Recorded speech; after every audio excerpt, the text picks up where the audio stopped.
আসসালামু আলাইকুম everyone, welcome back to my channel. কেমন আছেন সবাই? আশা করি সবাই অনেক ভালো আছেন। আমিও আলহামদুলিল্লাহ অনেক ভালো আছি।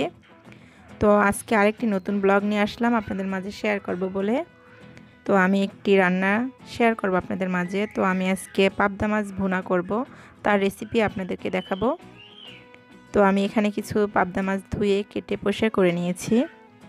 তো এখন এগুলোকে ভাজার জন্য আমি মেরিনেট করে রাখবো 5 মিনিট। সেজন্য এর মধ্যে সামান্য পরিমাণে লবণ, সামান্য পরিমাণে হলুদের গুঁড়া,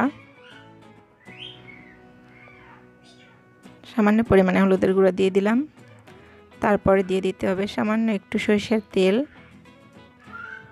সরিষার তেল দিয়ে মেরিনেট করে যদি ভাজা হয় তাহলে কিন্তু মাছটা ছিটে কম ভাজার সময়, কারণ সাধারণত পাবদা মাছ ভাজতে গেলে কিন্তু অনেক ছিটে, সেই জন্য আর কি। তো আজকের এই ভিডিও যদি ভালো লাগে অবশ্যই একটি লাইক দিবেন, কমেন্ট করবেন, শেয়ার করবেন, আর চ্যানেলটি প্লিজ সাবস্ক্রাইব করবেন। যারা আমার চ্যানেলটি সাবস্ক্রাইব করেছেন তাদেরকে অসংখ্য অসংখ্য ধন্যবাদ। আর যারা চ্যানেলটি সাবস্ক্রাইব করেন নাই তারা প্লিজ চ্যানেলটি সাবস্ক্রাইব করবেন, পাশে থাকা বেল আইকনটি ক্লিক করে রাখবেন, তাহলে নতুন নতুন ভিডিও আপলোড দেওয়া মাত্র তার নোটিফিকেশন আপনারা পেয়ে যাবেন।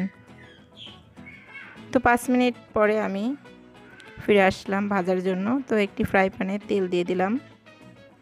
আর একটা জিনিস লক্ষ্য রাখতে হবে, তেল দেওয়া মাত্রই কিন্তু মাছগুলো দিয়ে দিবেন, তাহলে মাছটা ছিটে কম। আর অতিরিক্ত গরম তেলে যদি মাছ দেওয়া হয় সাথে সাথে তাহলে কিন্তু ছিটে দেখা গেছে চোখে মুখে যেতে পারে, সেই জন্য তেলটা ঠান্ডা অবস্থায় দিয়ে দিবেন। তো আমি সব মাছগুলো এভাবে দিয়ে ভেজে নিব।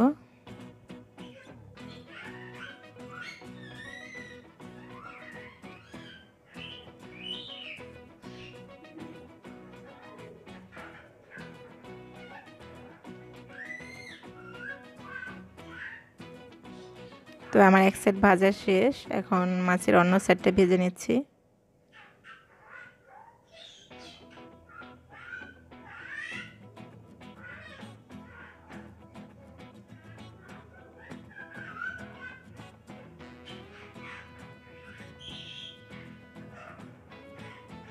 তো আমার মাছ ভাজা প্রায় হয়ে গেছে।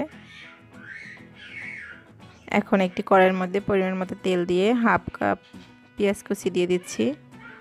এখন এটাকে একটু ভেজে নিব। এই যে দেখতে পাচ্ছেন এইভাবে করে একটু ভাজতে হবে। তারপরে এর মধ্যে দিয়ে দেব আদা রসুনের পেস্ট 1 চা চামচ।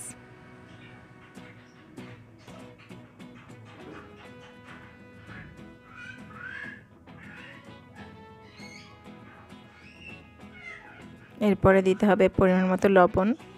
লবণটা অবশ্যই খেয়াল রেখে দিতে হবে, কারণ মাছ ভাজার সময় কিন্তু আমরা লবণ দিয়ে ভেজে নিয়েছি, যার কারণে লবণের পরিমাণটা বুঝে দিতে হবে। এরপরে দিয়ে দেব হলুদের গুঁড়া 1/2 চা চামচ, দিয়ে আবারও একটু ভেজে নিব। এভাবে করে হলুদের গুঁড়া আগে দিয়ে ভেজে নিলে কিন্তু হলুদের কাঁচা গন্ধটা থাকে না। এরপরে এখানে পানি দিয়ে দিচ্ছি, একটু সামান্য পরিমাণে পানিটা দিব। দেওয়ার পরে এর ভেতরে বাকি যে গুঁড়া মশলাগুলো আছে ওগুলো দিয়ে দিব। দিয়ে দিচ্ছি মরিচের গুঁড়া 1/2 চা চামচ। এটা আপনারা দিবেন আন্দাজ মতো, যে যেরকম ঝাল খায় সে অনুযায়ী।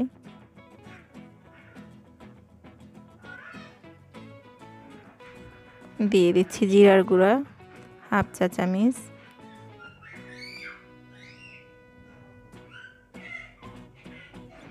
দিয়ে দেব ধনিয়ার গুঁড়া 1/4 চা চামচ।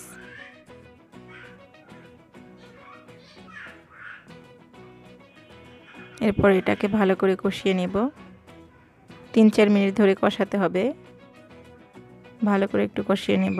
কারণ মাছটা কিন্তু মাছ না, যে কোনো তরকারি রান্নার ক্ষেত্রে কিন্তু যত বেশি কষানো যায় ততই কিন্তু এর টেস্ট বেড়ে যায়। বেশি সময় ধরে যত কষানো যাবে ততই ভালো লাগবে তরকারিটার, কি যতই কষাবেন আর কি ততই এর স্বাদ বাড়বে। তো আমার কষানো হয়ে গেছে, এর ভিতরে ভাজা মাছগুলো দিয়ে দিচ্ছি। তো মাছগুলো দেওয়ার পরেও আমি একটু 2-3 মিনিট ধরে কষাবো। একটু আলতোভাবে কিন্তু কষাতে হবে, কারণ এই মাছটা কিন্তু অনেক নরম থাকে।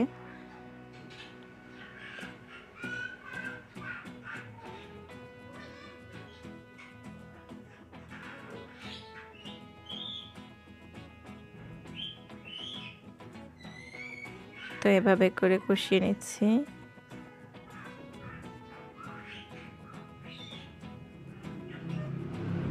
তো কষানো হয়ে গেছে, এখন পানি দেব পরিমাণ মতো।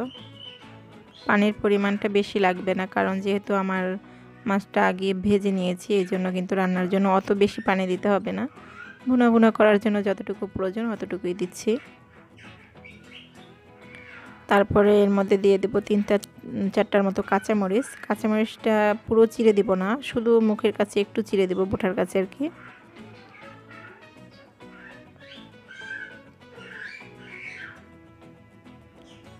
তো এখন ঢেকে রান্না করব 5-6 মিনিটের মতো।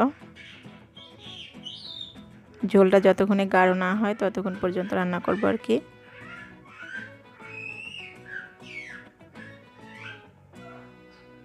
তো আমার মাছ রান্না প্রায় শেষ। এখন এই শেষ পর্যায়ে আমি ধনিয়া পাতা দিয়ে দিচ্ছি ফ্লেভারের জন্য। আর একটা জিনিস অ্যাড করতে হবে, সেটা হলো সরিষার তেল।